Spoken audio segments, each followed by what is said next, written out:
Unfortunately, we have to go to the root. We have to go to the cause.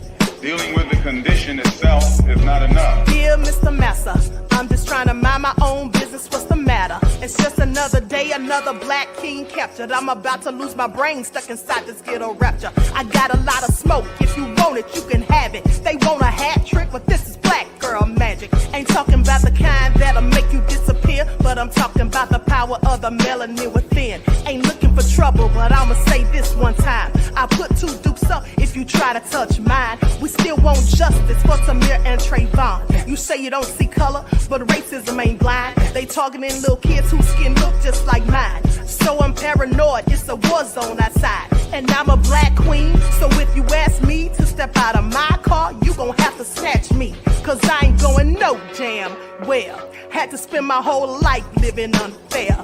Ancestors got my back and they right here. You can never understand, it's a nightmare. Living in my black shoes by the black rules. You can keep your handshake, I don't dap coons. The white man that go nuts if he can't shoot. But you all on his side like a damn fool. Make it make sense. We are oppressed. Queen. We are exploited. We are downtrodden. Make it make We are sense. denied not only civil rights, but even human rights. Ahmadiyyah. So the only way we're going to get some of this Ahmadiyyah. oppression and exploitation Queen. away from us or aside from us is come together Queen. against the common enemy. Who taught you to hate the texture of your Ahmadiyyah. hair? Who taught you to hate the color of your skin? Ahmadiyyah. Parents, pay attention to the books, the school system, even to your little children. Lies mixed with wisdom. His skin too bright, so he was blind to the prison. My skin just right, so I collide with division. You trying to pray to God, but we tired of religion. No savior saving, we got to save our savings. We used to pay miss, how we gon' make the slave rich? But who's to blame, and tell me why you complaining? We need a team effort just to rule the nation. Like a bad relationship, missing communication. We missing moderation. They're trying to get a poison to my population. No reparations. I'm getting tired of Satan. We are oppressed. I'm Queen. getting tired of waiting. We are downtrodden. Queen. We are denied not only civil rights, but even human rights. Ahmadiyyah. So the only way we're going to get some of this Ahmadiyyah. oppression and exploitation. Queen.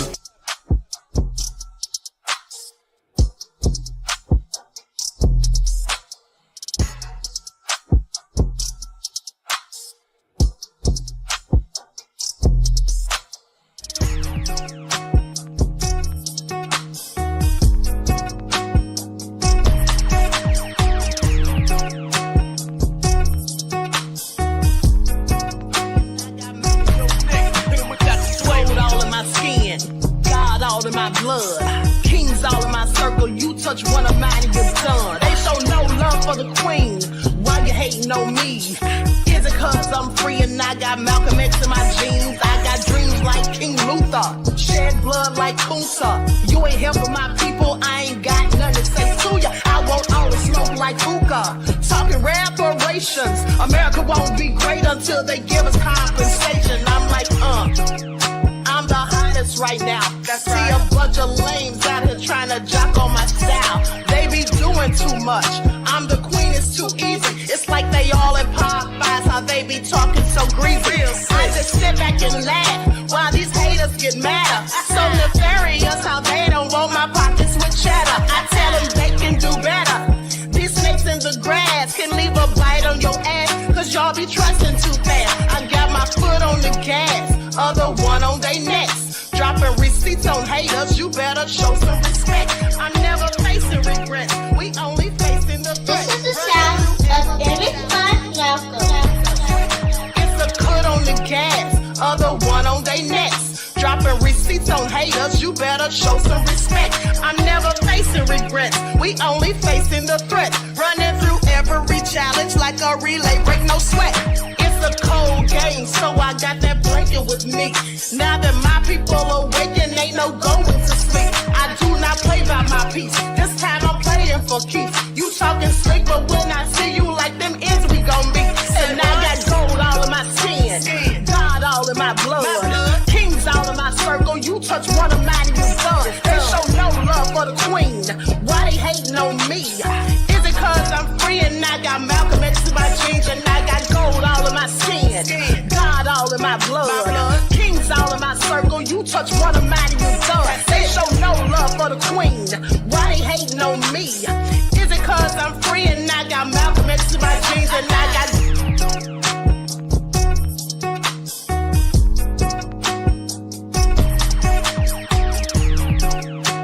This is the sound of Image by... All right, hello everyone. Thanks for tuning back in once again to the original Queen Ahmadiyyah Shakur show. I'm your host, Queen Ahmadiyyah Shakur, and this is your daily vitamins. Okay, so as you're coming in, please feel free to go ahead and subscribe to the channel. If you haven't done so already, be sure to click the notification bell and click the word all so you're notified each time the Queen Goddess goes live. Hold on just a moment, beloveds. Okay. Hey there, Crazy Beach Aries, G from the land, Bithia in the house, Nessa G. All right, Mr. Elevation, Terry Hinton, Buckhorst DC, Reggie. Okay. Charlene is here, Claudette, the Crazy Beach Aries, Aboriginal woman. DJ Big Six, G from the land, Deronda, Christine, Miss Ebby, Vince I am from the UK, Re-Educated Soul, Hundia, Cherokee Descended Dale, 504 Nola. All right, y'all in here. Okay, so let's get ready to get into it. Listen. Hey, Shelby, beloved. OG Patrice in the house. All right, listen, I'm sorry for, hey, Antoinette, I'm sorry for being so late. I know y'all were talking trash in the chat. I know y'all were. I know y'all were talking trash.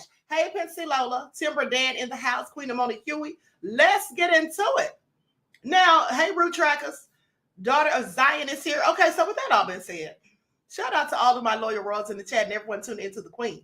Okay, now the problem is, let me tell you all what the problem is, beloveds.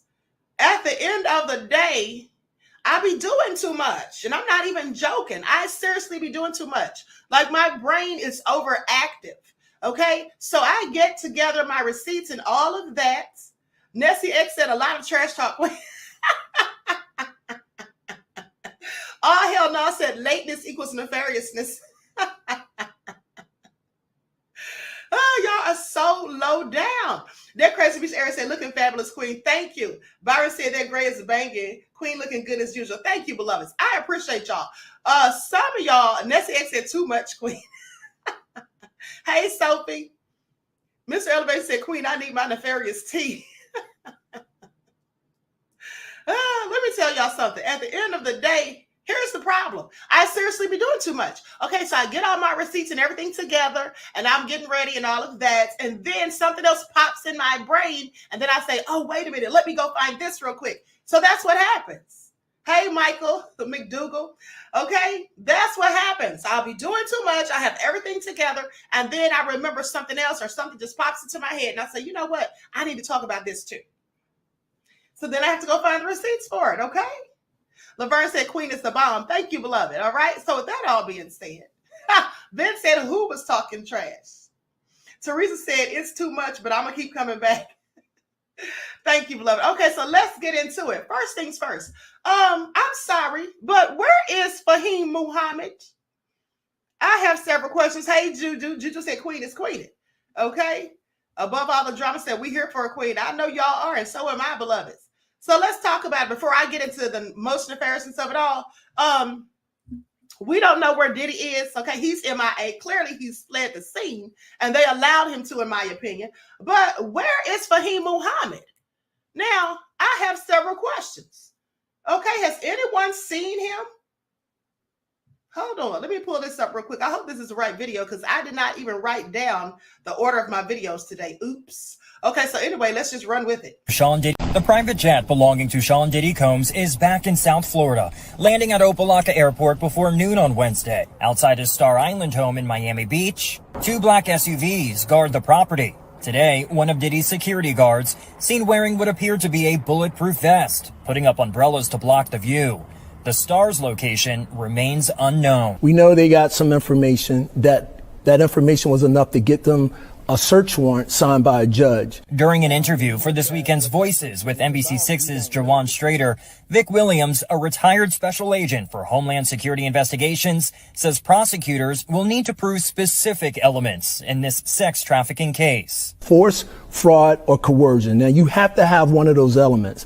Now, the only time you don't is when it applies to children. This civil lawsuit filed by Diddy's former producer, Rodney Jones, alleges that he witnessed sex trafficking, the distribution and use of illegal drugs and firearms. The private jet belonging to All right, so where is he?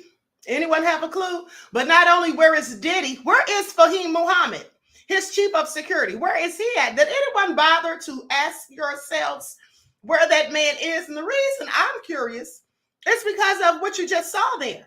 Now, they had armed security outside of his residence. And I told you days ago that when they went to the residence, I believe it was news reporters or whatever, they went there being nosy. And they were met with armed men who had a black SUV blocking the entrance and told them, they said one of them growled at them and said, you better not step foot on this property. Remember that? So with that all being said, where's Mr. Fahim Muhammad? Because if they have security there at these residences, where's he? Because he's the chief of security. I'm sorry. Terry Hinton said he's hiding under a rock scared. That's where Diddy is. Absolutely. I believe it. Above all, the drama said swallowed up. Where is Fahim Muhammad? Okay, let me tell you all something. I have reason to believe that Mr. Fahim Muhammad is CIA, just like Grandmaster Jay. I told y'all Grandmaster Jay was CIA long time ago. Now, I know some people probably thought he was FBI, but no, I believe he was CIA. All right, and at the end of the day, that's why he ran for president. I just want y'all to pay attention. Okay, these different agencies are up to nefariousness as far as I'm concerned. All right, Viva said, innocent until proven guilty, polarity. Diddy, as far as I'm concerned about Diddy, he's guilty until proven innocent, which I doubt he'll ever do. That's why he's nowhere to be found. But before I get started, let me tell you all something. I need to make a correction because you all, I don't know if you all know this, but I actually watch my own videos. I actually watch my own videos. All right? Because sometimes I crack myself up and sometimes you all crack me up. But so I was watching my video from the other day and I noticed that when I was talking about, who was I talking about? I think I was talking about Diddy, I'm sure. But anyway, I said prize from the Fugees. No, yeah, I was talking about Diddy being a possible federal agent. Yeah. Which I've always told y'all that. I told y'all that in 2021 that I thought Diddy and Jay-Z were feds. And then I showed you the receipts just a week or so ago where I did a video in 2021 where I thought it was suspicious that the feds contacted Jay-Z to warn him about his emails. Remember that? And so anyway, how did they know about his emails? I'm just curious. But anyway, I was talking about Diddy possibly being an informant for the feds. And then someone said they didn't think he was a Fed or something like that. I can't remember what it was, but long story short, I told you all, Praz was working for the feds. He was a whole informant, and then he got hit with 10 charges. Now, when I was talking about that, I mistakenly said, I said, where is Praz now? He got like 20 years. Well, no, that wasn't Praz. The person I was thinking about was Enrique Tarrio. Okay, remember the nefarious leader of the Proud Boys who was also working with the feds around 2014, and now he's been sentenced to 20 years. Said all that to say this, that you can work for the feds all you want, but when they want to take you down, you're going. And that's just the fact. When they want to take you down, you're going. That Crazy Beach Era said, Fed DWAP, okay? Absolutely. So with that all been said, here's the thing. We are all focused on Diddy, of course, because of all the nefarious things and allegations that have been levied against him. But I do believe that rather than just solely focusing on Diddy, we need to look at the bigger picture here, which in my opinion is Lucian Grainge. Okay, I absolutely think that Diddy is a distraction from Lucian Grainge. Now, I told you all days ago that at the end of the day, there are certain people that they do not want exposed and they definitely don't want to take down.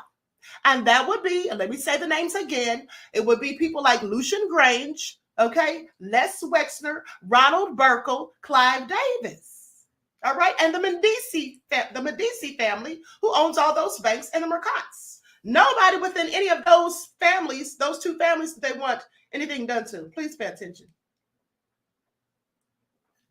Okay, please pay attention. I think Diddy is somewhere in another country. He could be on somebody's island. I'm not going to say whose, but we're going to talk about that tomorrow.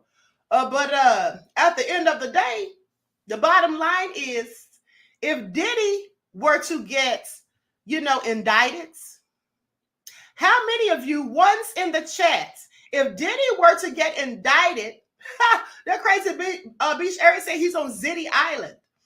How many of you put ones in the chat, please? How many of you think that if Diddy were to be indicted criminally, that he would snitch? Okay? One's in the chat if you think that he would snitch. One's in the chats. This shouldn't take long at all.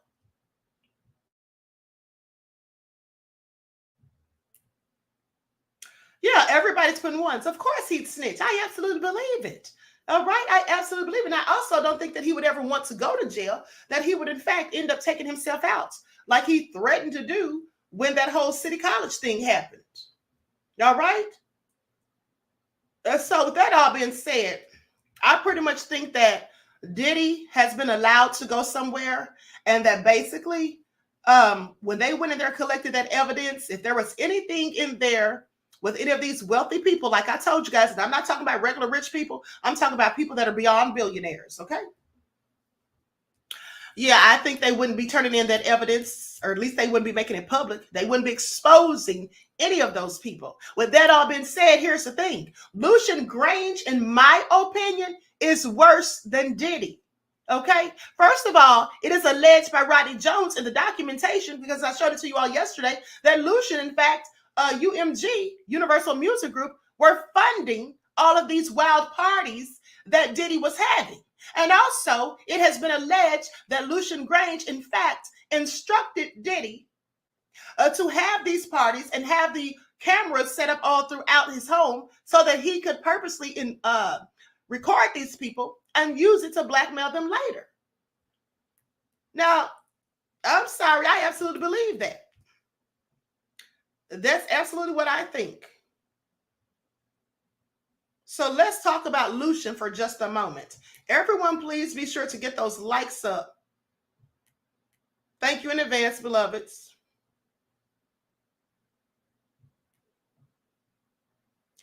Now, let me tell you what this article says. This article says, what's going on with Diddy? Where is he? Why were his homes raided by Homeland Security? Here's what we know. So we already know, I'm not going to read all of this, but we already know that his homes got raided. Now they say, what exactly are the allegations against Diddy? It seems as if they kept piling up. With the full and lengthy story of the numerous allegations against Diddy still unfolding, it's worth noting that the majority of the suits against Diddy were launched last year after his former girlfriend, the singer Cassie, sued Combs and federal court on November 16th on various claims of assault and intimidation. Now, though that suit was settled out of court the following day, the following day, 3 more suits came out. Okay, subsequently filed by women who similarly accused Combs of various sex crimes, including rape and sex trafficking. The first 3 suits, including Cassie's, were filed in rapid succession due to the impending November 24th deadline, for the Adult Survivors Act in New York. However, this was not the end of the hip-hop artist's mounting legal trouble. A month ago, on February the 26th, the producer Rodney Lil Rod Jones Jr. alleged in a 73-page legal filing with photographs and graphic details that, among other non-sexual offenses, Combs had drugged, threatened, and sexually assaulted him while they were working on Combs' 2023 album, the Love Album Off the Grid. Now, in a statement made to the Times, Combs' attorney, Sean Hawley, stated, Lil Rod is nothing more than a liar, calling the producer's allegations pure fiction and claiming that he and Combs have overwhelming, indisputable proof that Jones's assertions are fabricated. However, that did not stop Jones. He amended his federal lawsuit on Monday to accuse actor Cuba Gooding Jr. of sexual assault and harassment while on Combs' yacht. Now, allegedly, according to this lawsuit, Gooding has also been embroiled in legal action for alleged sex misconduct for the past couple of years, including a settlement in June on a rape allegation and involving a 2013 incident, as well as a current lawsuit filed by 2 women. Gooding previously pleaded guilty to some of the allegations of the 2 women, but did no jail time. That's the problem. He should have gone to jail, all right? And here's the thing.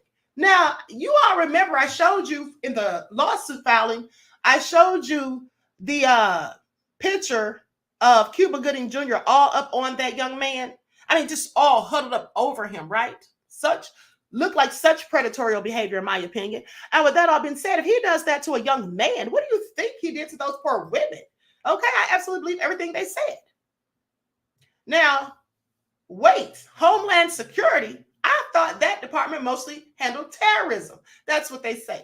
DHS, which deals with varying degrees of controversiality, concern itself mainly with issues such as terrorism, immigration, disaster prevention, and cybersecurity. It is also responsible for combating human trafficking. Well, I told you all this the other day, and I also told you that the reason they led the investigation into Diddy and the raid, rather, is because it's likely a transnational crimes that they think that he's involved in. Okay? And so this isn't too surprising considering that many human trafficking cases involve plenty of the department's interest, from border security to counterterrorism. Similarly, Homeland Security was involved in the investigation against R&B singer R. Kelly. Did y'all know that? Okay, that led to his 2022 conviction. So basically, this is modeled. I want you all to pay attention because I've already told you all this, okay? I've already been telling you all this. Above all that, drama said, what's the dealer doing in them tunnels? Asking for a friend. Yeah, I'm sure it's something nefarious. Okay, why do you have water tunnels, Diddy? I have questions. It's not telling what's going on there. But at the end of the day, they have modeled this whole way that they've gone after Diddy with the raids and all of that and having Homeland Security come in and all that. They are doing the same thing to Diddy that they did to R. Kelly. Did anyone seem to notice? Now, I know that we all noticed that Diddy's facing similar accusations as R. Kelly, but did you notice that the way they're going about all of this is very similar to what they did to R. Kelly? Now, there is video from countless outlets of the raids on both Combs' LA and Miami homes, the former of which is registered to Bad Boy Films, as well as one of Combs' daughters. Let me say something, too, because here's what some people forgot. Here's what some people seem to have forgotten. Okay, some people were saying that Diddy got all of this stuff in his children's name and his mother's name and all that. He did. Yeah, he did put some things in their names. And they were saying, oh, that was smart and da-da-da. You know, so basically they can't confiscate and this, that, and the third. Well, if these allegations against him are proven true, if he was doing anything illegally, like trafficking illegal substances, as has been alleged, and even was alleged in 2018 by Jonathan Oddie, which I showed you all the video footage yesterday that nobody else bothered to catch. Even fake Nancy Drew, who was the first person to show that video last time, and then got mad because I went and dug it up. But nonetheless, if it is found true that he was trafficking illegal substances and doing any of these other illegal things, specifically trafficking the illegal substances, well, you know what that would mean, don't you? You know what that would mean, don't you? The things that are in other people's names, they could actually be penalized for that. Like, you can literally go to jail. I don't know if some of y'all know that. You can literally go to jail for putting stuff in your name for someone who is obtaining the money and funds for those things through illegal means. Did y'all know that? Once in the chat if you knew that. Once in the chat if you knew that. So all I'm saying is he could have that stuff in his children's names, his adult children, his mother's name or whatever. But if they find out that he absolutely was trafficking illegal substances, and then they even think that the mother knew, yeah, she could go to jail. She could be facing charges too. Okay, that's how it rolls.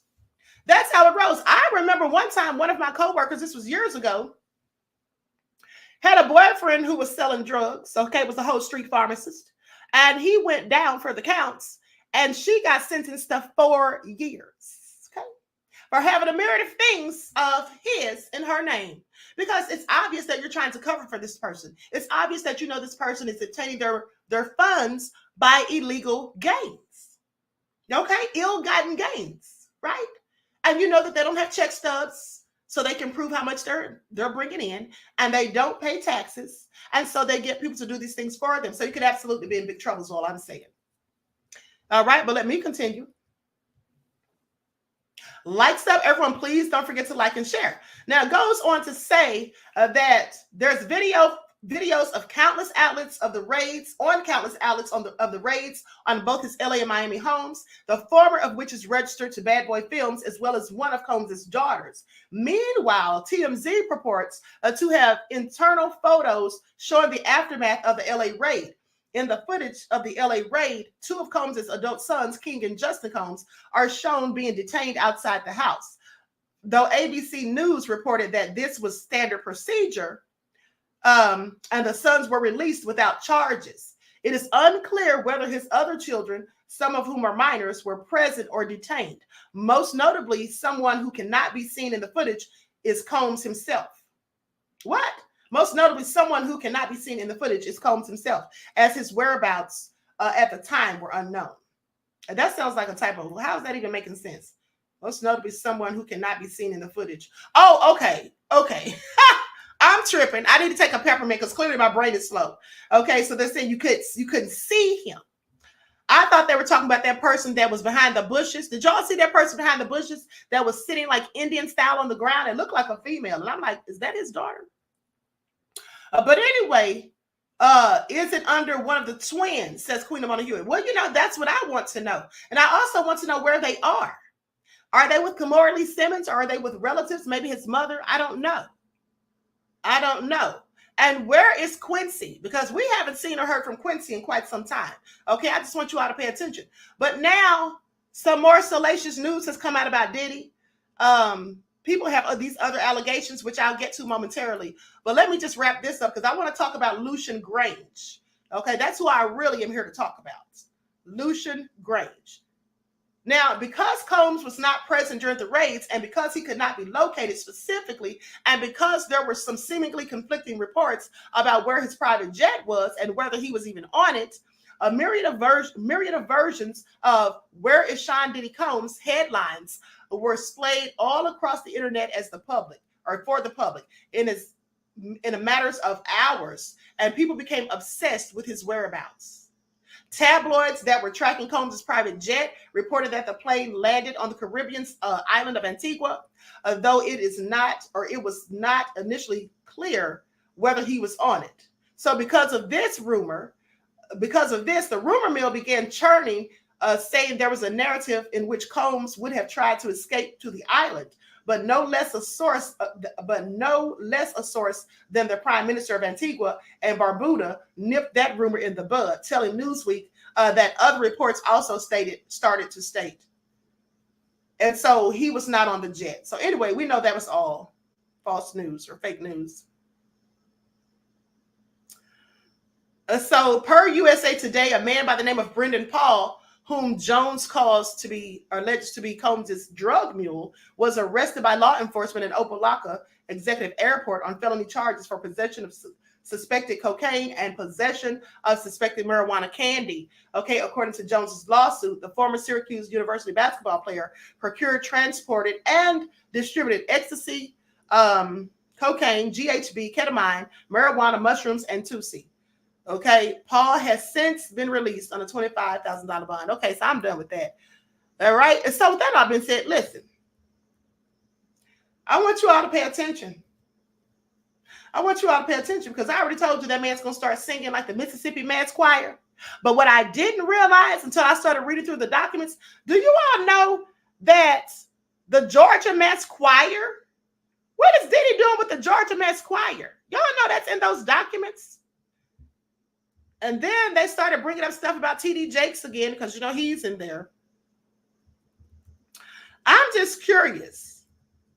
Why would the Georgia Mass Choir be dealing with Diddy? I have a whole lot of questions. Anyone venture to guess? Now, we do know that according to Rodney, he basically alleged that Diddy was trying to use his relationship with TD Jakes to try to skew public opinion, basically, I'm paraphrasing, because of the lawsuit with Cassie.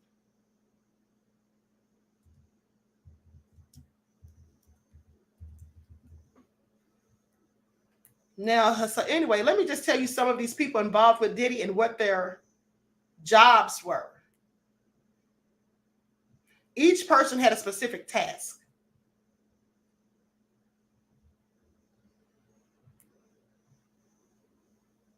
Hold on, beloveds.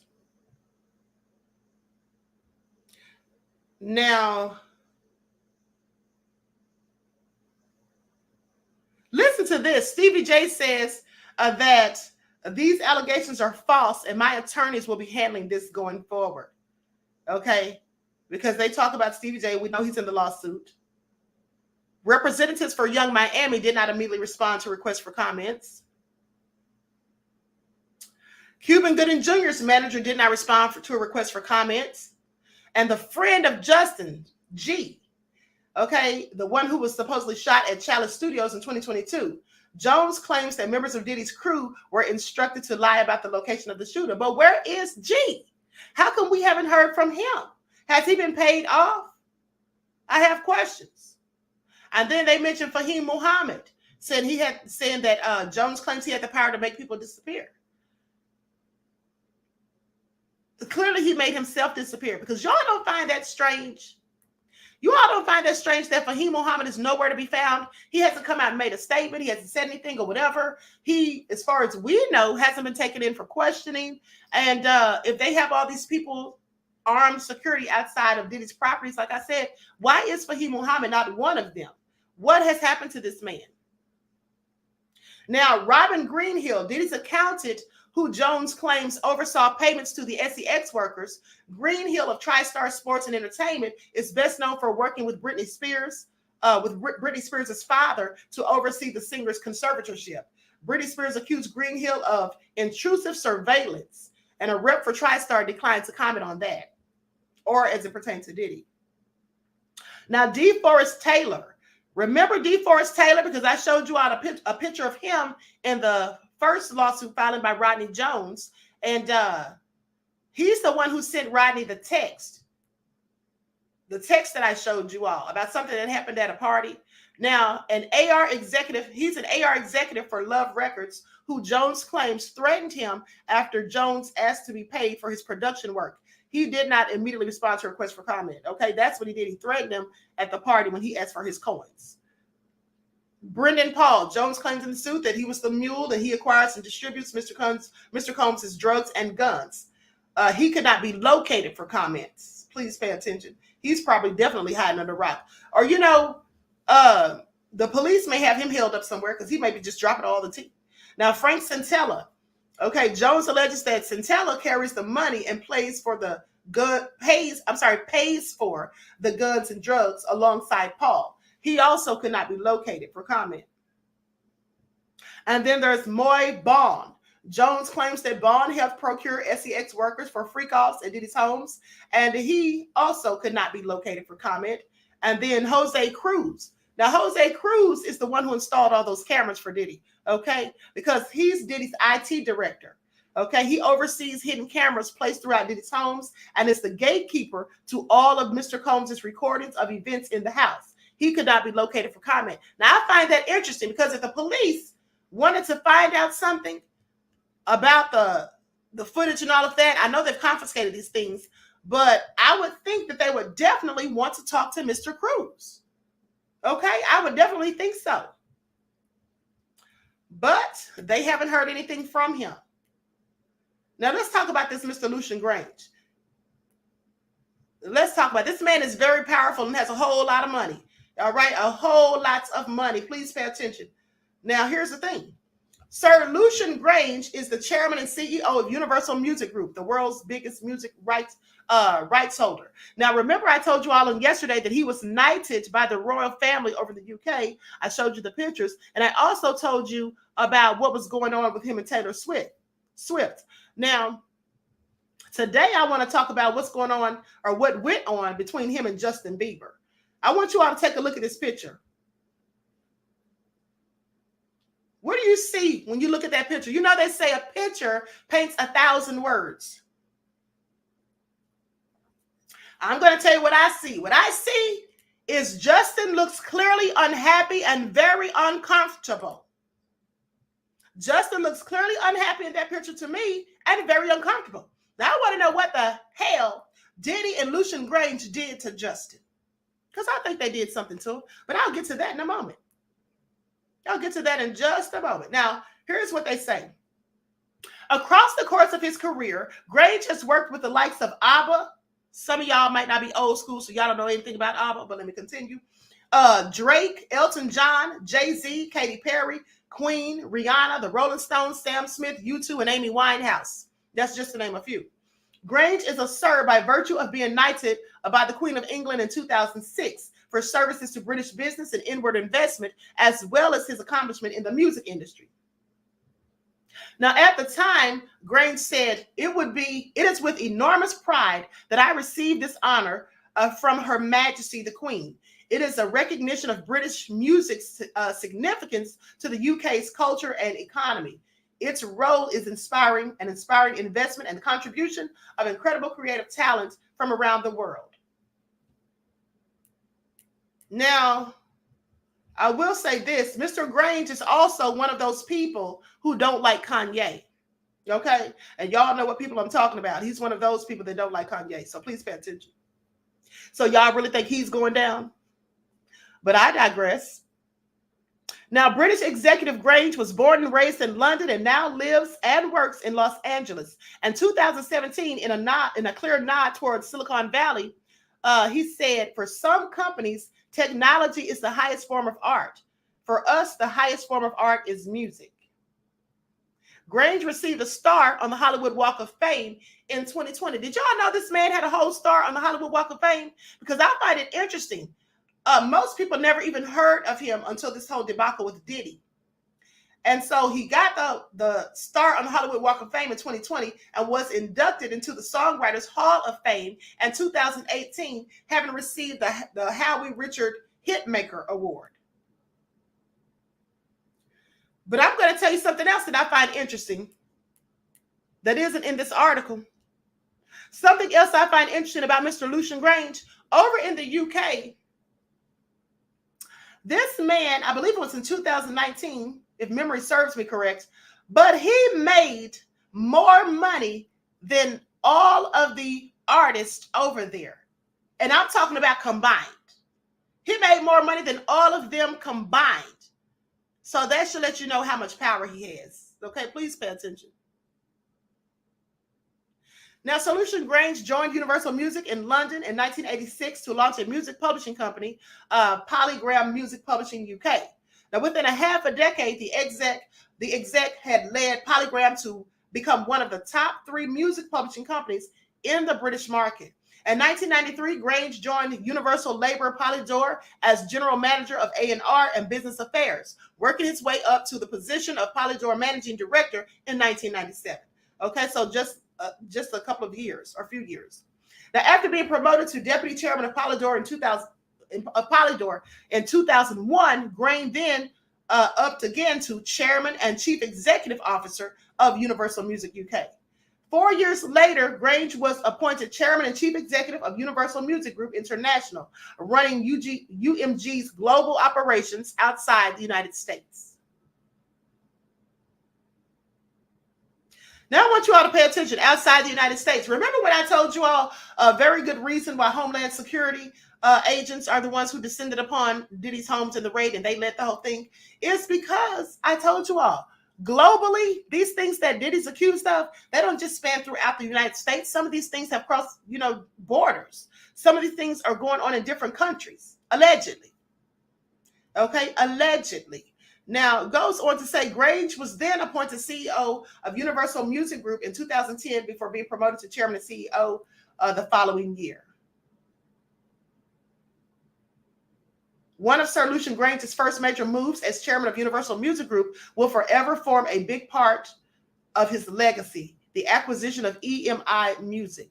The process of acquiring EMI from Citigroup began in 2011 and was completed in September of 2012, with UMG buying the British major record company for $1.9 million or 1.2 billion pounds, okay, in London money. Now, at the time, Grainge said, this is a next step towards ensuring the health of our industry. EMI is finally returning to people who have music in their blood. We are acquiring incredible labels and a roster of stellar talents, including top-selling artists like Katy Perry, Lady Antebellum, the Beatles, and the Beach Boys. We remain true to our vision of investing in EMI, growing the company as a vibrant source of new music, offering consumers more choice, and supporting the growth of online music services.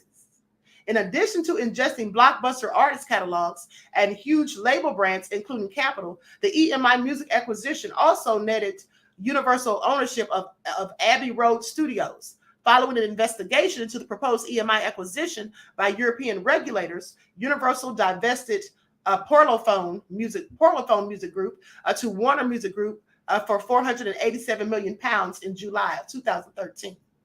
Okay, so I said all that to say this. This man has lots of money and lots of power. Okay, I do believe that he is one of the most influential men or people, you know, in the music industry at this point. He has a whole lot of power. Do you all really think they're going to let him be taken down?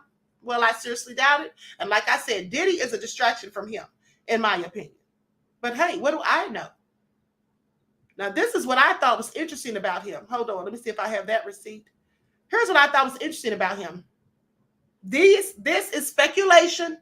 Okay, this is pure speculation and alleged. Okay, this is not something that is known to be factual at this time. But currently, it is circulating that Universal Music Group CEO Lucian Grainge took part in having Justin Bieber, when he was young, drugged and raped repeatedly by X-Files in the music industry. Yeah. That is what is alleged. Again, I'm not saying that it's true. I'm just telling you of the allegations, okay? As someone in the industry told me that, so got upon very good information, and I just find it all very interesting because, again, look at the look on Justin's face.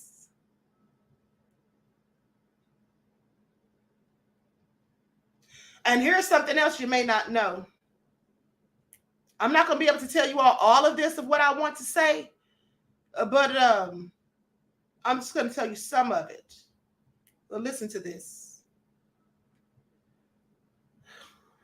This is really, really disturbing, okay? I'm not going to be able to say it all. Like I said, maybe I'll do a whole thing about it on my Patreon.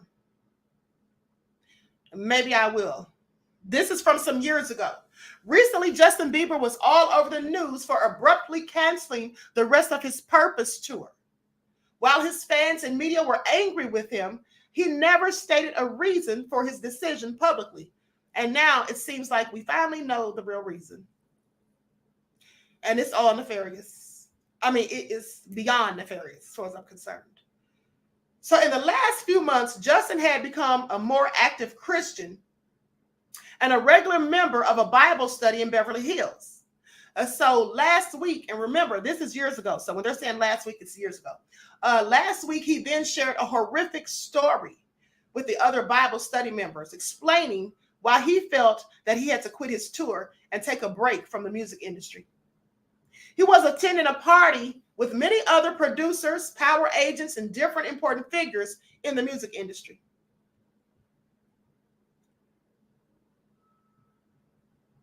And here's what Justin said. Something happened. Something was brought to him for him to do a certain thing. And I'm not going to say what it was, but something nefarious happened. And this is what Justin said about it.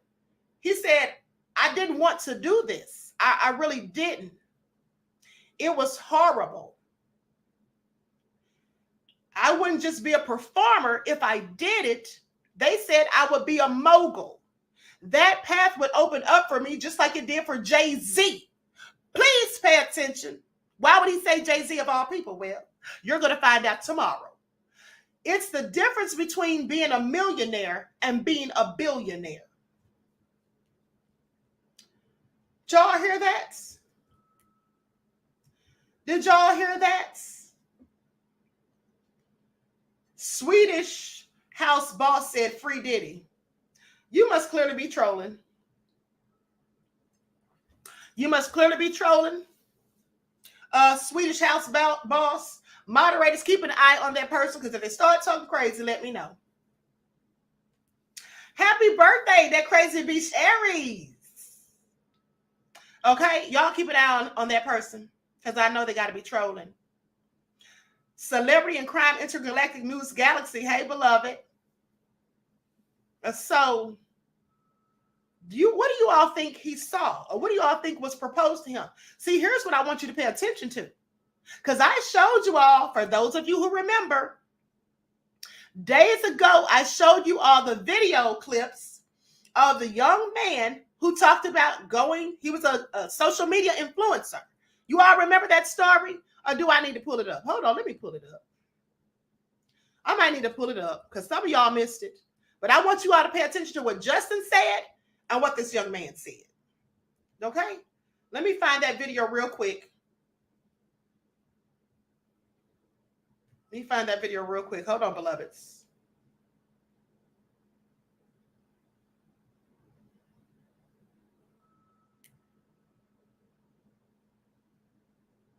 Here it is right here.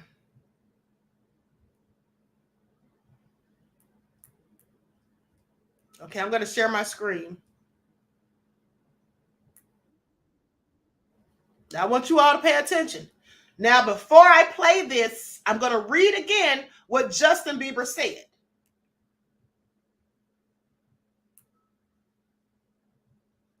So something happened. I can't tell you what it was on ScrewTube. Something was introduced to him for him to do a certain thing, and he did not want to do it. And he said, this is what he told church people. Okay. He said this publicly when he was with his Christian people that he does Bible study and all that stuff with.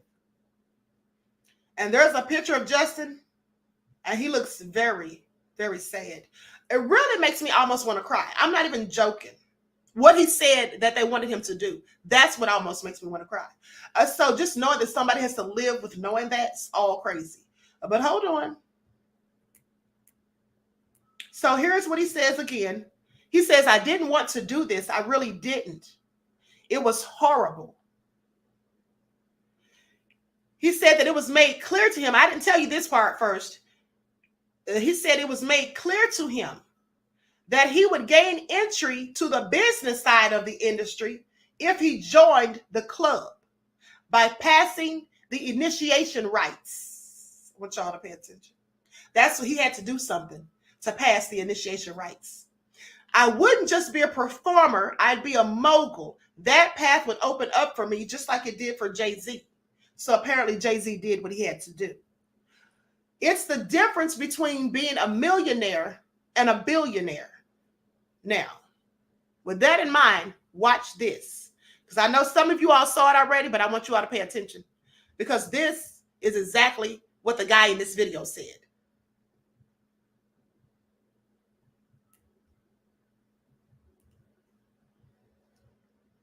So I decide to walk around the right side of the house because that's where my appetite. At this point, I wanted nothing to do with these people. So I went up to the only familiar face in the room. The agent that invited me was the only other person not eating. So I approached him and lifted up my mask so he'd recognize me, considering we'd only met one time. Before I even got out my greeting or got my mask halfway off my face, he abruptly pressed my mask back into place and sharply said, "Mask stay on till the 6th room." He did it in a way that seemed like I was embarrassing him for not knowing the rules. So to ease the tension, I jokingly replied, "So we're only halfway there, huh?" He didn't laugh or make eye contact. He just dismissively replied, "I encourage you to engage in the festivities. A slow drip is better than a flood." He started to walk towards the door as the clock chimed for the next room, like he knew it was about to go off. I didn't like that interaction at all. He's the one that invited me here, and he seemed to have no interest in talking to me. I just kept going over what he said the entire time while we were in the next room. This room was yellow and basically just a casino. I wanted to talk to David privately and let him know that I wanted to leave, but he seemed to just be caught up in the momentum of the party. Plus, there was a roulette table in the room, and David's freakishly good at roulette. So at this point, the winning streak that he's building is the center point of the party. I can't fully focus on what the agent said to me because I have to pretend to be excited about David's winning streak in a fake casino where you're not actually winning money. And like clockwork, the chime goes off. The entire party starts rushing to the next room again, and the vibe changes dramatically. I'm the last person to walk into the bright red room. This room didn't seem to have a specific activity like the others. It was just empty and bright red, and everybody was whispering to each other. For a split second, I thought it might be a big big game of telephone or something silly like that. But as I started walking through and brushing shoulders with these people and hearing what they were saying to each other, I started questioning everything. The same people that I saw laughing and celebrating and eating together were whispering the most heinous, offensive comments directly to each other. I mean things that you wouldn't even say behind your friend's back, they were saying it to their face. I'm talking friendship-ending secrets and personal opinions about each other laced with envy and jealousy. I hurried to a quiet corner because I was sick of hearing everybody's dirty laundry after walking around for a minute and a half. And it all clicked. I knew exactly what this party was. I see the host ask the first person in line a question before having them repeat something that he said. When I tell you I am done with this party, I'm absolutely not doing that. All the dots start connecting in my head while everybody's being horrible to each other around me. I'm trying to recap the whole night and remember the order of each room to solidify my suspicions. But the chime for the next room goes off. This time, everybody gets eerily quiet and calm, like they got all of their venom out. The host of the party announces for all of the newcomers to come to the front. All of the attendees form a single file line in front of the next room's door. There's about 10 other newcomers in front of me and David, and the agent that invited us is standing to the left of the door, and the host of the party is standing to the right. The host has a pile of books on the table next to him. I see the host ask the first person in line a question and then grab a book based on his answer. He would present the book to the person and place a diamond-shaped metal symbol on top of it before having them repeat something that he said. Then he'd take their mask off and let them enter the next room. I couldn't make out exactly what he was doing until there was only 2 people ahead of me in line. The books were Bibles, Qurans, Torahs, and so on. He would ask the person, and which one is yours? Whichever they chose, he'd grab it and place the metal symbol on top of it. He'd have you put your hand on top of the metal symbol and then repeat, I am my own God, I bow to nobody but myself. When I tell you I am done with this party, and I whip my head around and I tell David I am absolutely not doing that. David whispered back in a joking tone like he always does. Dude, it's just a party. Who cares? I'll see you in the next room. And he skipped me in line to show me that he'd do it first to make me feel more comfortable. He went through with it and giggled his way into the next room. It was my turn, so I tried to play it cool and whisper to the host, do you mind if I skip this part? It's making me a little bit uncomfortable. I thought he'd subtly break character and reassure me that this is just a party theme and it's all good. Instead, he whispered back to me in a really kind tone. Of course, man, don't worry about it. Just take your mask off and turn around. I was relieved for about a split second before the agent that invited me here grabbed my arm and started guiding me towards the exit. And I see that everybody that was behind me in line staring at me straight-faced. I look back at the host and he's standing up and loudly shouts like he's starting a chant. The price was not paid. And then everybody in line that was staring at me chants in unison like they knew exactly what to do. Remove the profane. And they repeat it over and over until I'm through the exit door. The price was not paid. Remove the profane. The price was not paid. Remove the profane. So the agent just walks me to the closest door. He doesn't even walk me to the front of the party and out the front door. He just puts me out into the backyard. It's 4 a.m. My friend's still inside. I don't have my phone. So I decide to walk around the right side of the house because that's where all of the party attendees were kind of headed. Let me see if I could peek in and maybe flag down David to let him know I got kicked out. And there's some windows to the next room. But of course, these windows are like big church stained glass windows. And you can't really see through stained glass windows like the colored ones. But if you go really, really close and you look through the white parts, you could kind of see clearly what is on the inside. And this room is like a bizarre church replica without all of the seating. It's just a big church-like room. And all of the people that were in there had their masks off. And it was like a big circle and almost looked like an initiation. And all of these celebrities are standing around in a circle around the other 9 new people. It was 10 excluding me. And there was big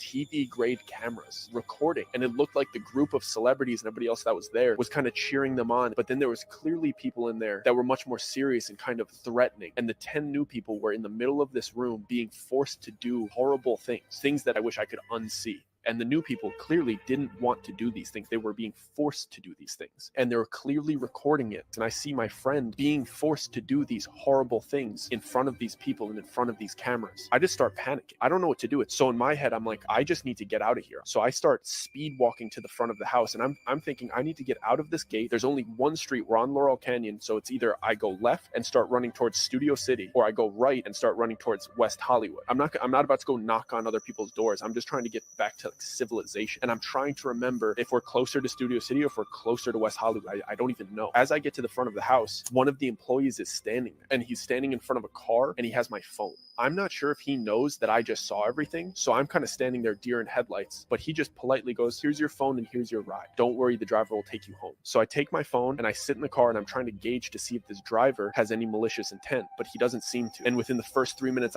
I know that they don't think I saw anything. They were just getting my stuff prepared and my car prepared to take me home, because they're under the impression that I didn't see anything too bad. And I got kicked out before any horrible things started happening to people inside of this party. So I get in the car and I'm checking my phone. My phone was fully charged when I got here, so I don't know what they did, but my phone won't turn on. I have to sit through this 30-minute car ride. One of my best friends.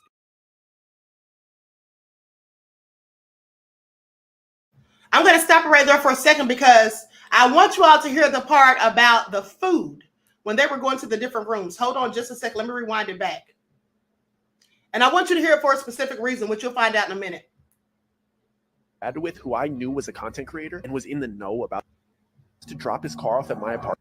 Different shades of blue. The music was romantic and all the furniture was cabana beds and love seats. I stood there for a second trying to realize the agent that invited us standing right behind him. The speech was basically just encouraging everybody to have fun and explaining the itinerary of the night. Apparently this was a themed room party and all of the guests were instructed to move to the next room whenever the grandfather clock chimed. He wrapped up his speech with some cheeky joke, and then one line that still irks me to this day. He said, "Have fun now. Our descent starts at midnight." I tried to give David the eyes that I didn't like where this party was going. This type of behavior from people that I saw as adults made me extremely uncomfortable. The moment the host wrapped up his speech, a couple of workers came out of the doorway. They were holding a couple sets of long poles. All of a sudden, music started playing and everybody seemed like they knew what was going on. So I just went along with it. So I guess these parties start off with a big game of limbo. It's funny seeing people dressed so nicely playing a silly child's game, but it's even weirder seeing A-list celebrities being so excited to play. Because everybody had masks on, but when somebody that you grew up watching in movies walks by you with a quarter of their face covered, you still know it's them. I was amazed with how inviting and willing to introduce themselves these people were. I was expecting at least an undertone of uppityness in it, but it seemed like everybody was involving everybody in conversation, and they were frequently introducing themselves to me with their alias, of course. The only thing weird about it was something that I didn't notice until the third person did it. When they shook my hand, they pressed their thumb into the soft part between my thumb and my pointer finger, and I only recognized the pattern because the third guy gave me a big smile and said, "This must be your first time here." In retrospect, this should have alarmed me, but it seemed like they got friendlier when they realized that it was my first time here. So I didn't really think anything of it. But before I got to ask any follow-up questions about this odd handshake, the first grandfather clock chime went off, and everybody excitedly rushed into the second room. When I finally got in there, I was taken aback by the dramatic decor change. Everything in this room was different shades of blue. The music was romantic, and all the furniture was cabana beds and love seats. I stood there for a second trying to realize what was different, but I couldn't put my finger on it until some girl walked by and caressed my shoulder in a really flirty manner. The decor changed, but the way everybody was acting was drastically different. Before, everybody seemed to be outgoing and inviting and friendly, but the second they stepped foot into this room, they became touchy,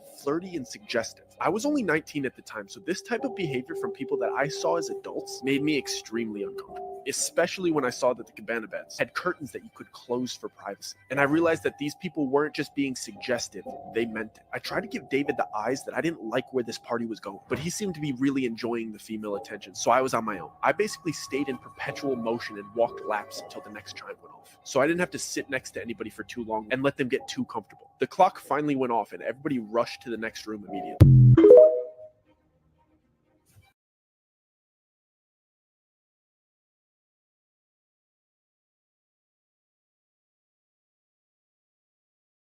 With that all being said, I apologize.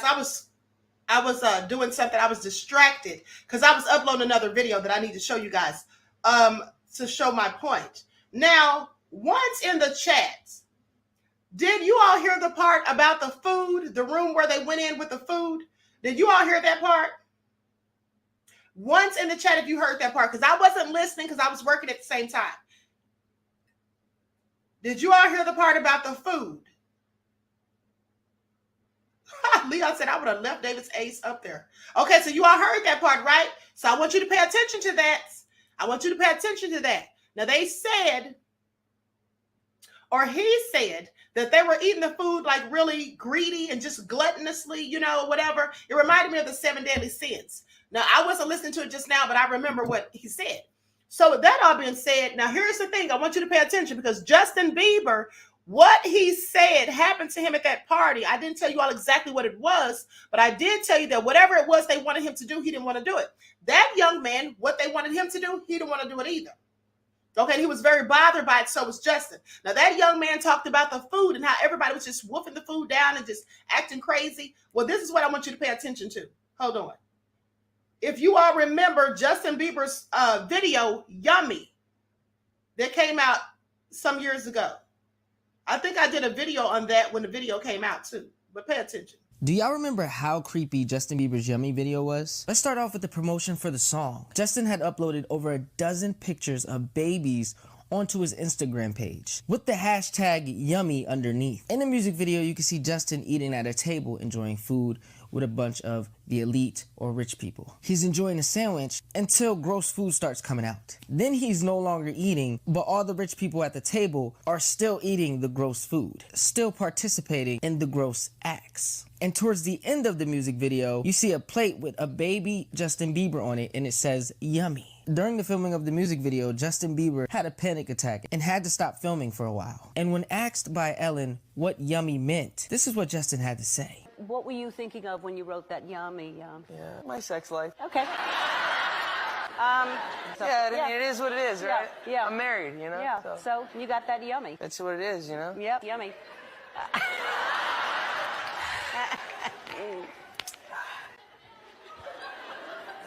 Woo! Is it getting hot in here? Yeah, it was about his sex life. And then y'all find it weird how he was sipping tea in front of Ellen and got a little nervous. Y'all tell me what you think Yummy was really all about. Where did you come to my house? You come and stay. Would you like to come and stay? Okay. So anyone venture to guess what that video was about? Anyone venture to guess? Let me tell y'all something. That video was Justin Bieber exposing what goes on. I want y'all to pay attention. He was exposing what goes on, and he was telling you what happened to him. That's why there was a baby version of him on the plate. Okay? That's what it was. And then when she asked him what it was about, Ellen knew what it was about, and he knew that she knew. And that's why he said his sex life, because he was letting the audience know, or anyone who had the wherewithal to catch the subliminal, that it was about sex. That's what he was letting you know. Okay? Pay attention. At the end of the day, Ellen knew what was going on, and that's why he took a sip of that tea and had that look on his face. Okay? Because he already knew she knew. She was sitting there trying to play stupid. But Ellen, please sit down somewhere. Let's not forget a few years ago when we saw that, hold on, I'm doing something real quick.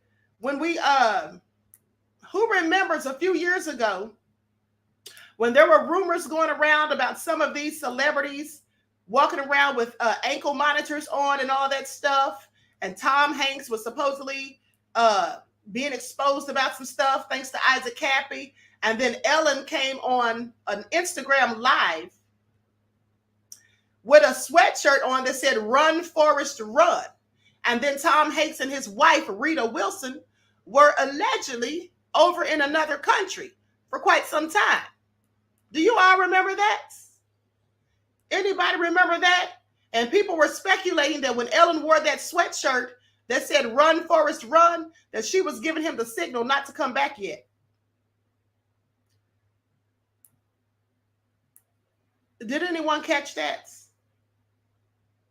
Did anyone catch that? Exquisite Femme says the queen is standing on business with this live. Thank you, beloved. Did anybody catch that? She had on a sweatshirt that said "Run, Forrest, Run," and we all know that Tom Hanks played Forrest Gump. Okay, so please pay attention. But hold on. What about the handshake that he was talking about? What about that handshake he was talking about? Anybody catch that? When he talked about the handshake he saw the people doing at the party? Hold on. I'm uploading something real quick, beloveds. Hold on.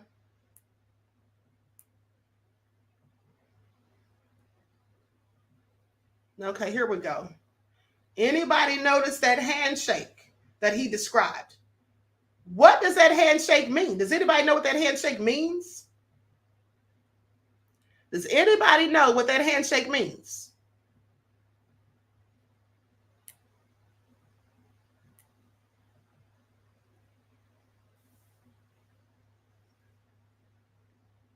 Hellboy says secret handshakes. Yes, that's the secret Mason handshake. Okay?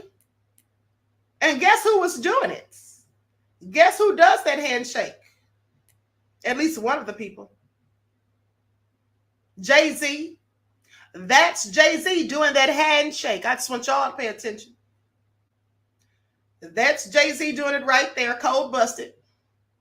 So I want you all to pay attention. Now, Justin specifically said that he didn't want to do whatever it took for him to do what they wanted him to do. And I'm telling you right now, you all have to go on my Patreon because I'm going to do a video about what they wanted him to do, and I'm going to post it on Patreon.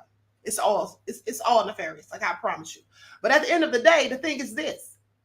He said, like Jay-Z. Why would he say Jay-Z of all people? Y'all didn't find that interesting? Goes on to say, it's the difference between being a millionaire and a billionaire. So you know why that really piqued my interest? Because here's the thing. I'm going to show y'all this again. I showed you all this the other day. But I'm going to show it again for those who missed it. Because now, what I said in this video is all making sense. Okay? I'm going to show you all this video that I did. He said it's the difference between millionaires and billionaires. Hold on. Let me turn the volume up.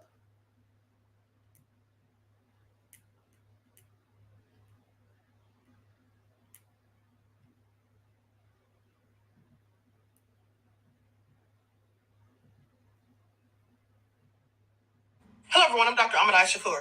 Is it just me or has anyone else noticed that there's a pattern of these billionaires being accused of trafficking, assault, and other depraved acts that involve sex? I have questions, so let's get into it. Let's start with Epstein. Jeffrey Epstein had a whole island where there was all sorts of perverted things going on, supposedly, and then he had all of these people that were involved in these things, and people who didn't say anything, victims afraid to come forward, people who simply turned a blind eye, and this went on for decades. And then there's also the fact that other people who were involved, some of them too were billionaires. I find it all very interesting. Please pay attention. Billionaire Les Wexner, who owns The Limited, as well as Victoria's Secrets, and also is the person who appointed the CEO, Michael Jeffries, to Abercrombie and Fitch.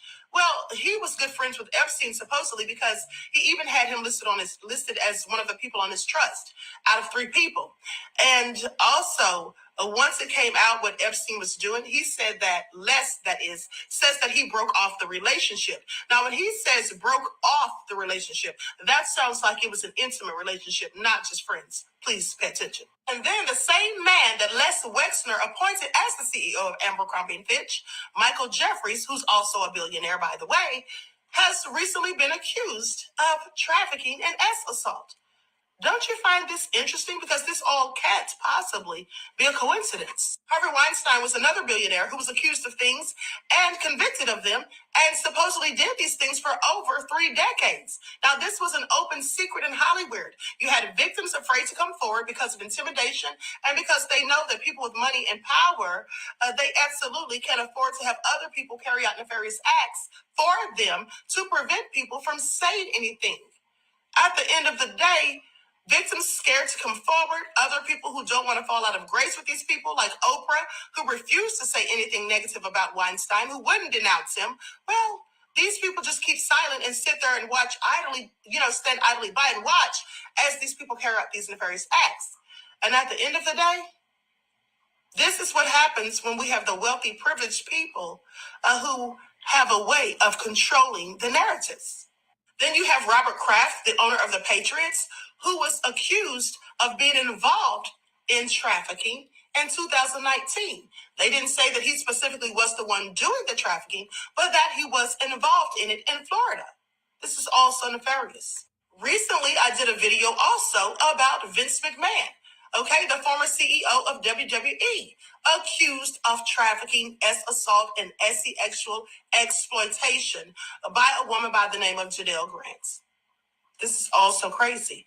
At the end of the day, this can't be just happenstance, can it?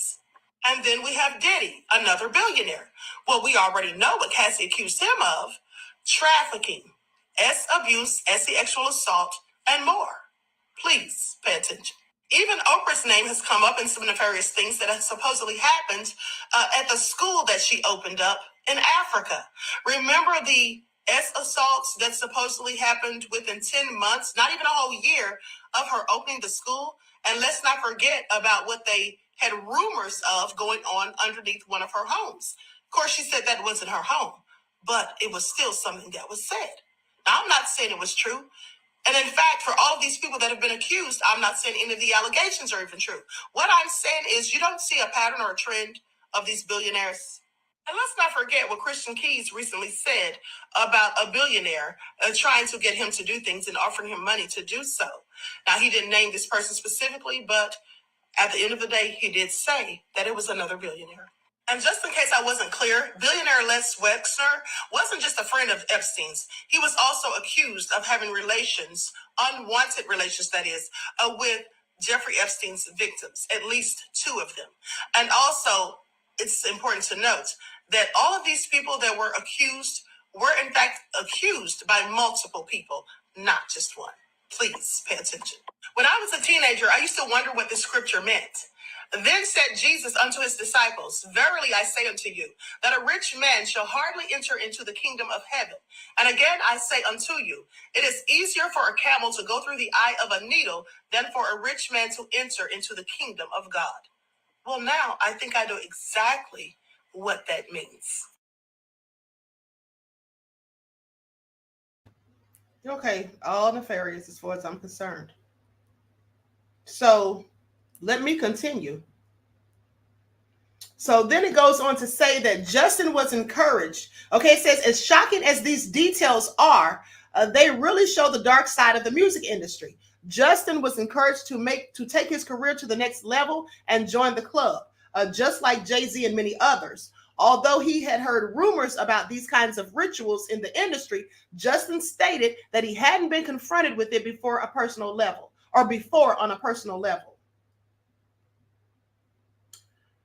So, and then it goes on to tell you what you had to do, which I'm not going to say. All right. So with that all being said, I find it all so interesting. Please pay attention. Now, let's take a look at some footage of things that have been done to Justin, okay, when he was younger. Likes up, everyone, please like and share. My next video is so late on the backup channel, I'm going to have to change the time on it. All right, hold on. I don't even know which of these videos is which. Hold on. Where shall I start?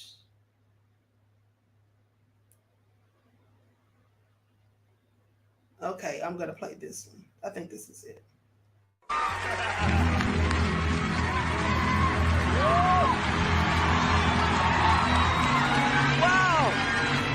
I feel violated right now. Who apparently wanted to know what a Bieber butt felt like.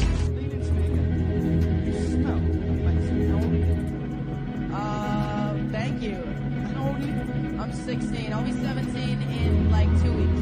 Ever remember smelling that girl when you were 16? Like, I was that man. Wow, you're right. And what music do you listen to?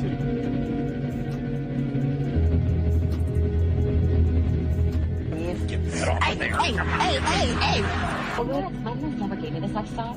Okay. So why don't you give me the sex talk? I teach you. I feel uncomfortable right now. Oh. Why do you want to know the sex talk from a 15-year-old boy? That's pretty weird. You like French girl? Oh yeah, I love French girl. Some really weird questions. And only to me, my mom was right there. Things on blast, you know. You want to say it again? You have beautiful lips. Oh, thank you, man. Thank you, bro. You have good lips. Thank you. Just wear pants. Yeah, serious. I want to protect her, you know. I don't want her to go through anything I went through. What's up, man? You good? I'm good. How are you? All right, young brother, everything's good? Everything's Selling great. out arenas and everything? Yeah. Starting to act different, huh? No, you ain't been calling me and hanging out the way we used to hang out. Well, I mean, you try to get in contact with me, through all my, partners and whatnot. Mm-hmm. But you never really got my number, so. Right. Okay. My number? Yeah. I'm gonna tell you my number. Yeah. It's 555. Yes. Justin Bieber has finally exposed the shocking truth about grooming in Hollywood. And boy, is it a mouthful. It seems like, from Diddy and Will Smith to Clive Davis, there is a network of Hollywood top guns that habitually groom young artists in the name of mentorship. The worst part is no one seems to be doing anything about it. According to Justin, the industry actively tries to protect these groomers because of how powerful they are. Not him, though. He has had enough and is not afraid to call out the BS. So.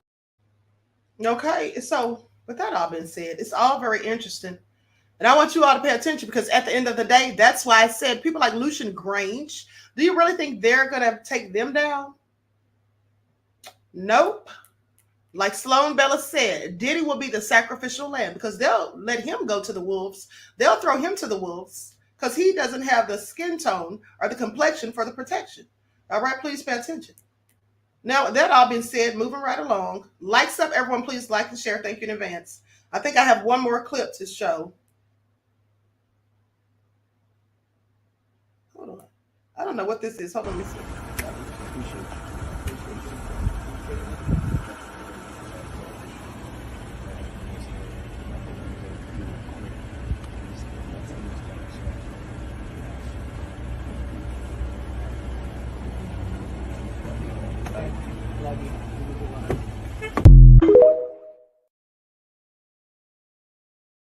Starting to act different, huh? You ain't been calling me and hanging out the way we used to hang out. Well, I mean, you try to get in contact with me, through all my, partners and whatnot. Mm-hmm. But you never really got my number, so. Right. Okay. My number? Yeah. I'm gonna tell you my number. Yeah. It's 555. Yes. Okay. 5555. Okay. 55. You heard that? Yeah. Okay.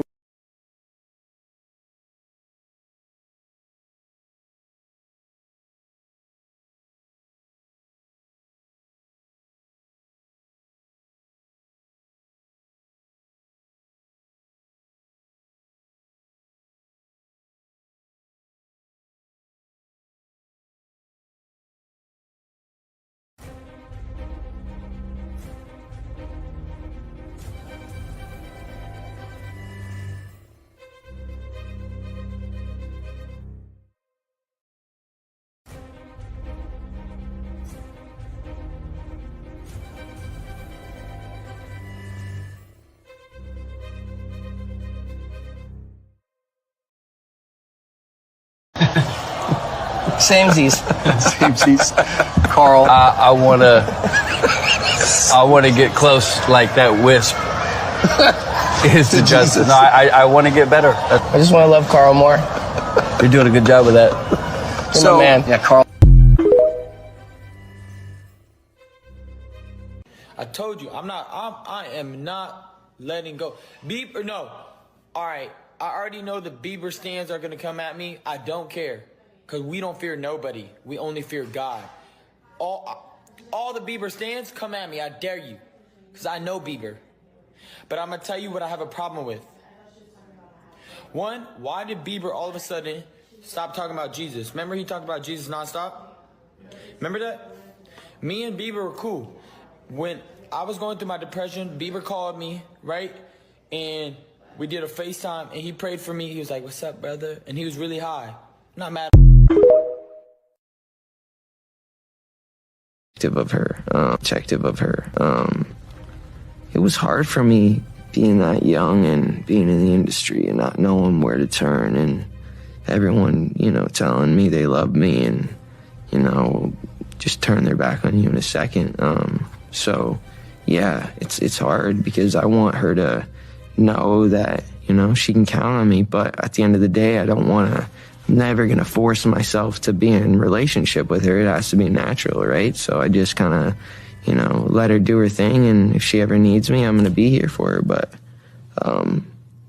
yeah, just protecting those moments because people take for granted encounters and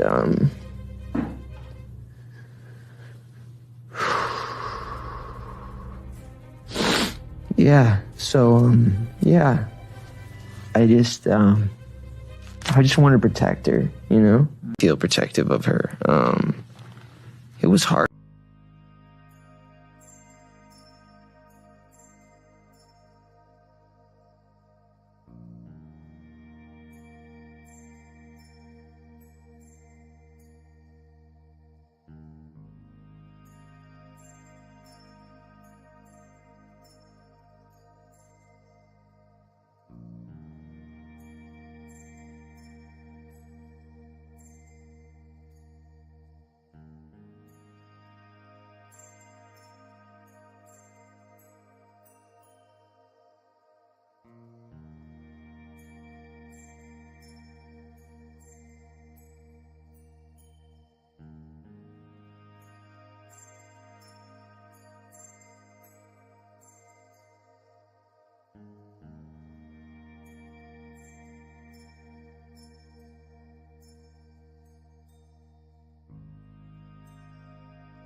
So back in 2018, I went to Passion. If you don't know, it's a big Christian conference, and this is when I was deep in the church. Selena Gomez was there, other celebrities, I saw Lecrae, Crowder, and Chad. This is Chad Veach. Another pastor was there is Carl Lentz, the infamous Carl Lentz. Outside of this conference, there were guys outside in, cheap clothing. You maybe thought, oh, these are like crazy homeless men. And they were like, don't go in there.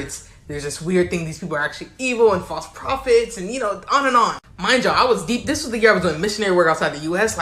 But something in my head was like, what if the people in here are not good people? And I'm telling you, these men they were in homeless clothes, they're carrying little ripped up Bibles. They're like, don't go in there and listen to these men are evil. Listening to these men preach, weirdest experience I've never been in a situation like that before. JB and Selena, they stand by these people. I don't go to church anymore, but I don't know.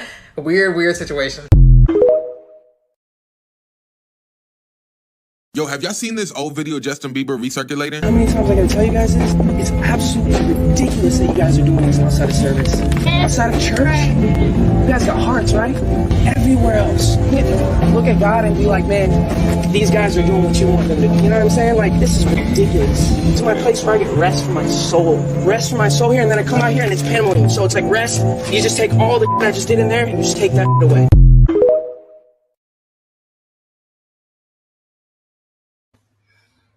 Okay. That is very, very sad. I hope you all know. And notice Haley is divorcing him once this comes out. Yeah, they're getting a divorce. With that all being said, I wish I could have let you all hear the song that he was singing, because he was singing a gospel song praising God. And I had to take that out for copyright reasons. So I just inserted some spiritual music, but it was really beautiful. Terry Hinton said, very sad, Queen. It absolutely is. Okay, it absolutely is. Now, here's the thing. I almost forgot to tell you all about Diddy. Please pay attention. So let's talk about Diddy, because I postponed the next live for another 20 minutes. Now, here's the thing. You all remember when Diddy supposedly adopted that child? I'm sure he didn't really adopt the child. Okay, and some people were saying, or somebody said, that was his neighbor's child from next door. But I have questions. And here's why. I have several questions, and here's why. Because that child said her name was Ava. Hold on, let me pull up the footage. I don't know which video is which, so I may click on the wrong one. Okay, here it is. This is it right here. I think there's two of them, actually. Child. And so we do these age progressions to make sure that the image that we're putting out to the public matches what that child may look like today. Because again, Ava went missing when she was last seen when she was 6 years old. She's 14 now. It was 8 years ago. And so what we've done is age progress the photos using all the photos that we have of the mother's side of the family and of the father's side as well, to again try to determine what she may look like now. And she's 14. She, there's a good possibility that she doesn't even know that she's missing. There's also a possibility that she does know that she's missing, or that she may stumble across some of this type of content online. We know the mother had left her with people she had just met, oftentimes for months at a time, and she even tried to sort of do a sham adoption down in Florida, where she had, written down by hand these sort of adoption papers to another individual who refused to take Ava. And so at this point, we just don't know where she is. We don't know if she's safe. Ava, I'm a Scorpio. No. What's your last name? Ava Combs. What's your other last name? Ava Baroni. Ava Baroni Combs? Yes, it's breaking news. Diddy adopted a white child. I want you to tell them the story about how I adopted you. But you still have beautiful parents but you're my child also. Please tell the story. So, I was on the streets, and then Papa Combs decided that he would like to be a caring man. So then he saw me and decided to pick me up and said to come inside and play with his kids.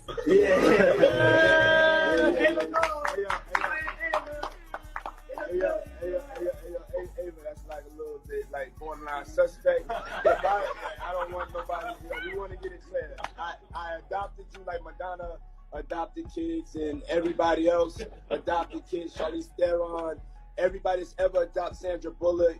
I adopted you because I felt that you could, enjoy also having a black parent to take care of you and help you out. So, just clarify it because it's crazy out here online. So play with the kids, and I got permission from your mother, and to say all of that just make it because it's crazy out here.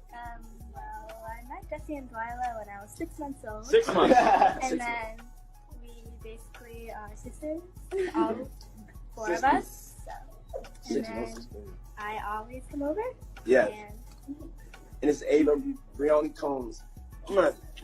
Let's go. All sounds suspicious to me. It all sounds suspicious, but hold on, there's more.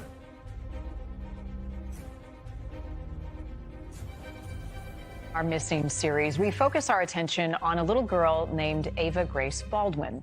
She was just 6 years old when she was reported missing from her elementary school in Texas. She had not shown up for school in nearly 3 weeks when the school contacted her father. Police believe her mother took her. For the last 8 years, her dad has been on a quest to find Ava. When I lose my tooth, the tooth fairy will come and get it and leave me money under my pillow because I lose the tooth and I brushed it nice and clean. Thank you, tooth fairy. In September 2015, David Hopper got a call from his daughter, Ava Grace's elementary school. Ava hadn't been to class for 21 days. Did he know where she was? Ava and her mom, Catherine Baldwin, lived in San Antonio, Texas. David lived in central Oklahoma, a 7-hour drive away. Ava was the product of a 34-day marriage. David called San Antonio police to report his little girl missing. What they found surprised them. When we sent the police out there to the location of the last address that we had known from it turned out to be an empty lot. And that's when we kind of figured, okay, there's something going on here. David says from the moment that Catherine told him she was pregnant, he sought to be the father that Ava would want and need. But getting that chance was more than difficult. David hired 5 different lawyers and spent upwards of $45,000 battling with Catherine in the courts, both in Texas and Oklahoma, to get a custody arraignment of his spunky little girl. Yeehaw, partner! How are you doing? She's just the perfect little girl. She was really surprised to know that she had a lot of family on this side of the family. All the while, David says Catherine's life was spiraling. He says she was in and out of church missions, shelters, and relationships as he fought for more access to Ava. But David says one day Child Protective Services was alerted to a salacious video of Catherine performing a sex act. 2-year-old Ava was in bed behind her. CPS contacted us and said, if you will help us find her, then you can have your daughter. David was given partial custody, driving 7 hours each way to pick up Ava for a month in the summer and holidays. He remembers what Ava said to him one of the first times he took her swimming on one of those trips. You're my daddy. You're my daddy. She did not know that she even had a father. She was just in awe that she even had a father.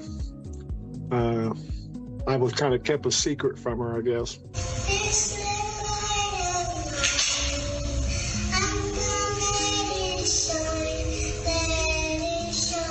Tina Fulbright, Ava's aunt, says Catherine, or Katie, had a habit of running. She just jumped counties.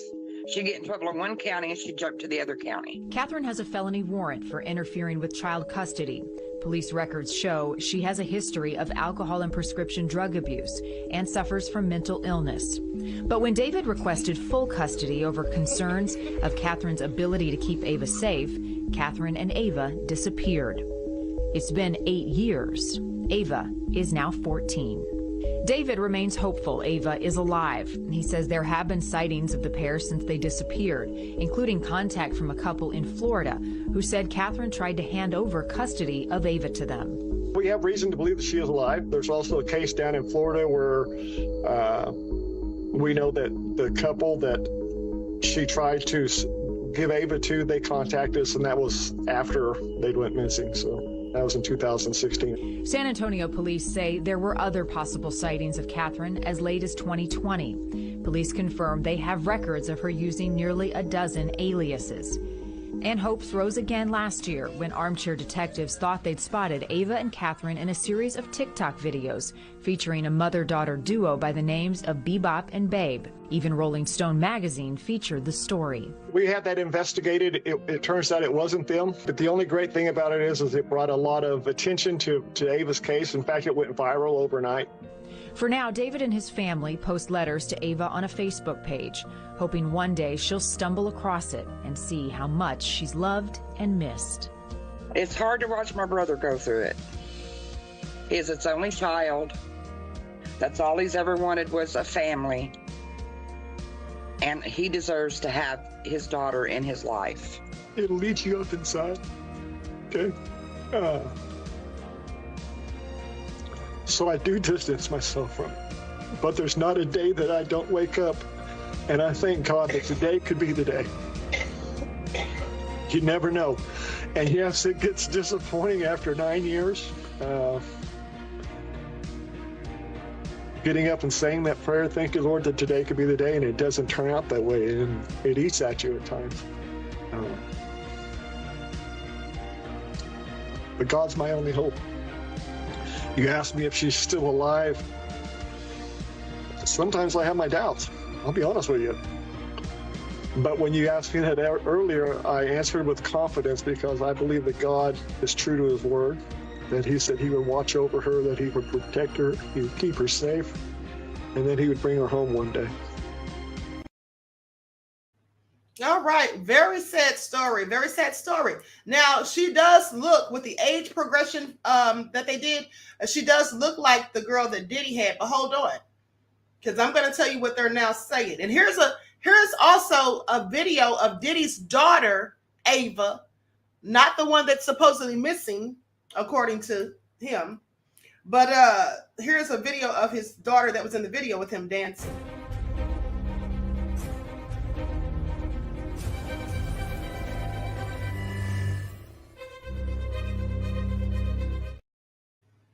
Okay, so I don't know if that's the same girl or not, but here's what they say.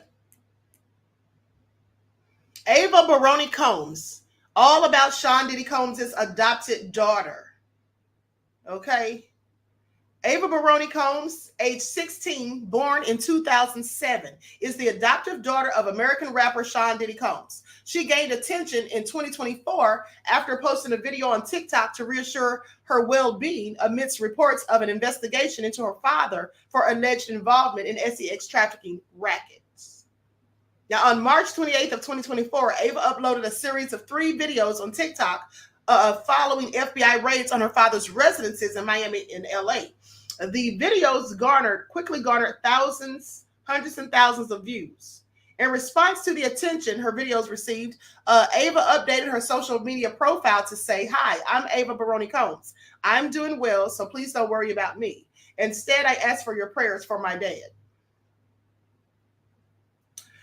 So when did Diddy adopt Ava Baroni Combs? Diddy officially adopted Ava Baroni Combs before 2020, and their public introduction happened through a heartwarming TikTok video that same year. That was during the pandemic. In the touching clip, Diddy proudly introduces Ava to his audience, capturing a lovely moment as she introduces herself, playfully chiming in. Diddy affectionately calls her Ava Combs Baroni. This touching interaction resonated widely, making Ava the first white girl to become part of the Diddy family. Reflecting on her journey, Baroni humorously shared her post, jokingly mentioning how she was on the streets before Diddy's caring intervention. She revealed that Diddy noticed her, decided to adopt her, and welcomed her to stay with his children, highlighting the strong bond that she has with Diddy's twin daughters, Jessie and Delilah, whom she considers her sisters. Ava Baroni Combs has gained significant popularity on TikTok with her accounts at Ava Baroni Combs, where she has posted 3 videos so far.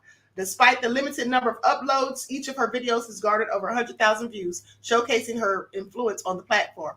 As an adoptive child of a world-famous rapper currently dealing with legal issues, Ava's background has contributed to her attention on social media platforms. However, unlike her active presence on TikTok, she has chosen to maintain a private setting for her Instagram accounts. So it's on private. But let me show you all something, though. This is what I find interesting. This is how she supposedly looks right now. This doesn't look like the same girl to me, but you all be the judge. This doesn't look like the same girl to me. Similar, but not the same. Does that look like the same girl to you guys? One's in the chat if you think she looks the same. One's in the chat. One's in the chat.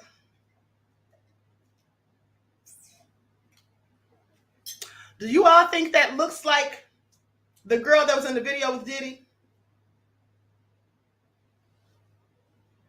It doesn't look like the same girl to me. That nose is completely different. That's the main thing I noticed.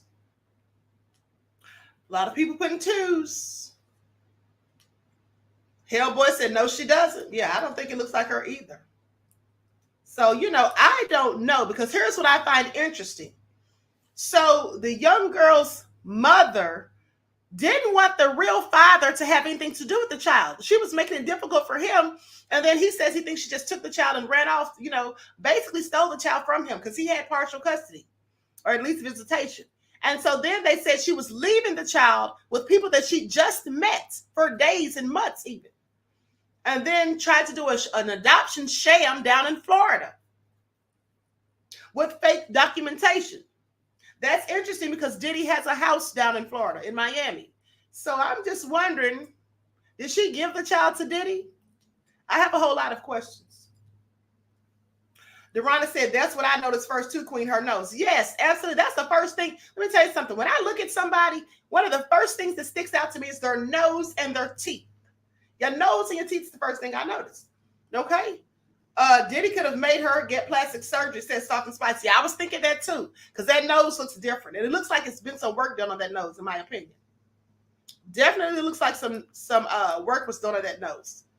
But I don't know. So with that all being said, we don't know where Diddy is, and they don't know where Ava Gardner is.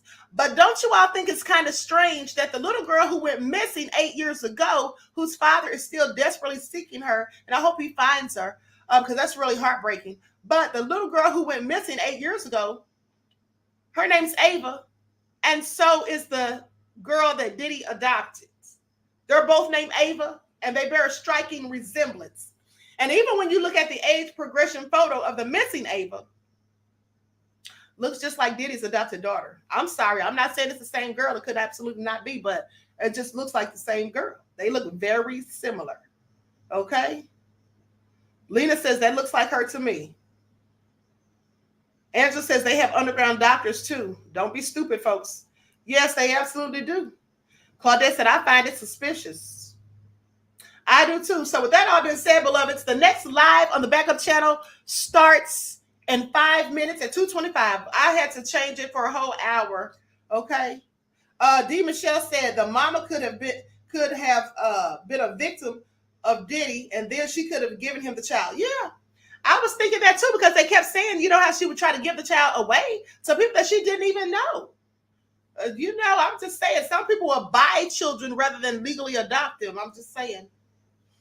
Okay, Exquisite Film said, I will be there, Queen. Thank you, beloved. Okay, so with that all being said, Soft and Spice said, and the fact that she ended up in Florida. Exactly. I find that very suspicious and more than just coincidence.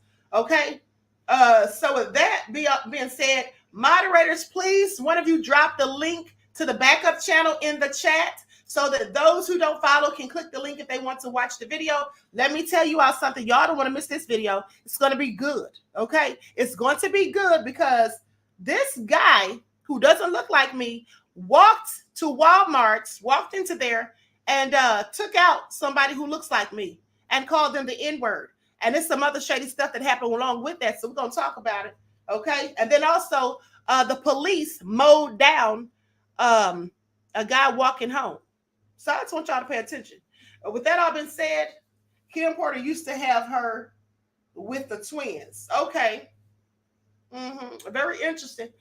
So with that all been said, everyone please like and share this video. Subscribe to the channel if you haven't done so already. And if you are a new follower, if you recently subscribed to the channel, thank you. But also please make sure that if you're not getting notifications, still come to the channel and see if I post it, because I go live every day, Monday through Friday. Okay, I usually go live in the morning. For the past 2 days, I've been going live a little bit later because I had some extra things I was working on, so I've been up late, stuff like that. But I usually go live in the mornings for your morning wake-up calls. Sarah said, thank you for your great commentary, Queen. You're welcome, beloved. So with that all been said, double check to make sure you're still subscribed, because sometimes people get mysteriously unsubscribed. And if you notice that I have not been posting, please, like I said, come to the channel and see if I post it, because I literally post every day, Monday through Friday, and sometimes on Saturdays and Sundays, but not every weekend, but definitely Monday through Friday. Reggie said, great broadcast. Thank you, beloved. With that all been said, I love you all to life, okay? Thank you all for the cash apps, for those of you who send cash apps, because this channel is not monetized.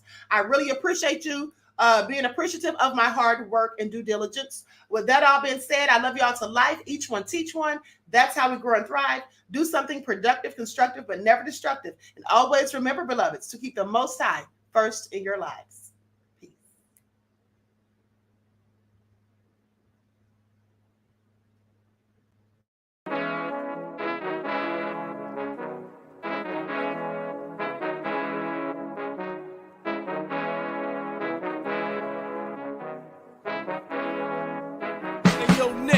With that flavor all in my skin, God all in my blood, kings all in my circle. You touch one of mine and you're done. They show no love for the queen. Why you hating on me? Is it cause I'm free and I got Malcolm X in my jeans? I got dreams like King Luther, shed blood like Kunta. You ain't helping my people, I ain't got nothing to say to ya. I want all the smoke like hookah. Talking reparations, America won't be great until they give us compensation. I'm like, I'm the hottest right now. That's See right. A bunch of lames out here trying to jock on my style. They be doing too much. I'm the queen, it's too easy. It's like they all at Popeyes, how they be talking so greasy. I just sit back and laugh while these haters get madder. So nefarious how they don't want my pockets with cheddar. I tell them they can do better. These snakes in the grass can leave a bite on your ass, cause y'all be trusting too fast. I got my foot on the gas, other one on they necks. Dropping receipts on haters, you better show some respect. I'm never facing regrets, we only facing the threats. Running through every challenge like a relay, break no sweat. It's a cold game, so I got that blanket with me. Now that my people awaken, ain't no going to sleep. I do not play by my piece, this time I'm playing for keeps. You talking slick, but when I see you like them ends, we gon' meet. And I got gold all in my skin, God all in my blood, kings all in my circle. You touch one of mine and you done. They show no love for the queen. Why they hating on me? Is it cause I'm free and I got Malcolm X in my jeans and I got gold all in my skin, God all in my blood, kings all in my circle. You touch one of mine and you done. They show no love for the queen. Why they hating on me? Is it cause I'm free and I got Malcolm X in my jeans and I got